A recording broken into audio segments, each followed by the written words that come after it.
1 Words of the Queen 238. In the preceding chapters of this history, I said a few times that the Queen and Mother of Mercy had promised that when I should begin to describe the first operations of her faculties and virtues she would instruct me how to model my life after her own, for this would be the principal purpose of showing it to me as in a mirror.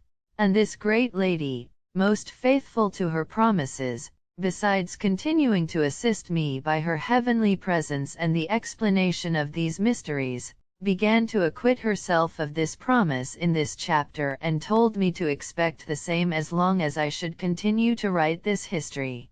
Accordingly, at the end of each chapter I will write down what Her Majesty shall teach me, as she has done even now, speaking to me in the following manner. 239. My daughter, I wish that thou reap for thyself the fruits which thou desirest from the description of the mysteries and sacraments of my holy life, and let the reward of thy labors be the greater purity and perfection of thy life, disposing thyself by the grace of the Most High to practice what thou hearest. It is the will of my divine Son, that thou exert all thy powers toward that which I shall teach thee, and that thou apply thyself with all thy heart to my virtues and works. Hear me with attentive faith, for I will speak to thee words of eternal life and teach thee the most holy things of a perfect Christian life and what is most acceptable to God. Begin even now to dispose thyself for the reception of the light, in which thou shalt see the hidden mysteries of my most holy life and the doctrine, which thou desirest. Continue in this exercise and write down that which I will teach thee in this regard. And now listen. 240. It is an act of justice due to the eternal God that the creature coming to the use of reason, direct its very first movement toward God. By knowing, it should begin to love Him, reverence Him, and adore Him as its Creator and only true Lord. The parents are naturally bound to instruct their children from their infancy in this knowledge of God and to direct them with solicitous care, so that they may at once see their ultimate end and seek it in their first acts of the intellect and will. They should with great watchfulness withdraw them from the childishness and puerile trickishness to which depraved nature will incline them if left without direction.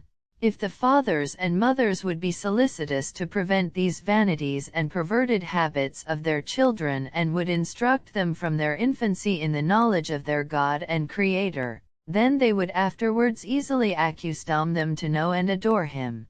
My Holy Mother, who knew not of my wisdom and real condition, was most solicitously beforehand in this matter, for when she bore me in her womb, she adored in my name the Creator and offered worship and thanks for His having created me, beseeching Him to defend me and bring me forth to the light of day from the condition in which I then was. So also parents should pray with fervor to God, that the souls of their children, through His providence, may obtain baptism and be freed from the servitude of original sin. 241. And if the rational creature has not known and adored the Creator from the first dawn of reason, it should do this as soon as it obtains knowledge of the essential God by the light of faith. From that very moment the soul must exert itself never to lose Him from her sight, always fearing Him, loving Him, and reverencing Him. Thou, my daughter, owest this adoration to God from the beginning of thy life, but now I desire thee to practice it in a more perfect manner, as I shall show thee. Direct the eyes of thy soul toward the essence of God, which is without beginning and without limit. Contemplate His infinite attributes and perfections. Consider that He alone is the true holiness, the highest good, the most noble object of creatures, that He alone gave being to all things and without having need of them, sustains and governs them. He is consummate beauty without defect, He is eternal in His love, true in His words and most faithful in His promises. He it was who gave His own life and subjected Himself to sufferings for the good of His creatures without waiting for any merits on their part. Over this wide field of goodness and of benefits extend thy vision and occupy thy faculties without forgetting or wandering away therefrom. For, having obtained such a great knowledge of the highest good, thine would be a loathsome meanness and disloyalty to forget him, and horrible would be thy ingratitude, if, after having received an enlightenment so much above the common and ordinary, and divinely infused by faith, thou wouldst allow thy understanding and will to swerve from the course of divine love. If at any time in thy weakness it should nevertheless happen, then quickly seek it again with all dispatch and diligence, and return more humbly to the Most High to give him honor, glory and eternal praise. Remember that thou must consider it thy special duty to do this incessantly for thyself and for all the other creatures, and in this I desire thee to exert all thy diligence. 242 In order to excite thyself to greater efforts, confer in thy heart what thou knowest of my own conduct, how at the first sight of the highest good, my heart was wounded with love, giving myself entirely to him in order never to separate myself thereafter.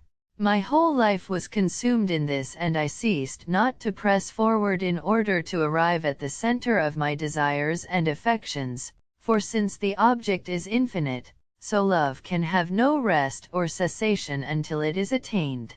With the knowledge of God and the love of him should also go the knowledge of thyself, remembering and considering thy insignificance and vileness. Advert that when these truths are well understood, repeated, and meditated upon, they will cause divine effects in the soul. Having heard these teachings and others of the Queen, I said to Her Majesty, 243, My mistress, whose slave I am and to whom I dedicate and consecrate myself anew, not without cause has my heart desired and asked for this day, on which, according to thy maternal condescension, I might come to know thy heavenly doings and hear thy sweet and salutary words. I confess, O Queen, from all my heart, that I can claim no goodness on my part, which deserves such a benefit as a reward, and, if I were not obeying thy will and that of thy divine Son, I would look upon the attempt to right thy life as an unpardonable presumption. Accept, O my Lady, this sacrifice of praise from me, and speak, that my servant may hear. Ireg 3:10. Let thy most delightful voice, O sweetest Lady, resound in my ears. Cant 2:14. For thou hast the words of life. John 6:69. Continue to teach me and enlighten me, O Lady, that my heart may dilate in the sea of thy perfections, furnishing me with worthy material for the praise of the Almighty. In my bosom burns the fire, enkindled by thy kindness and longing for that, which is most holy and most acceptable to thy eyes.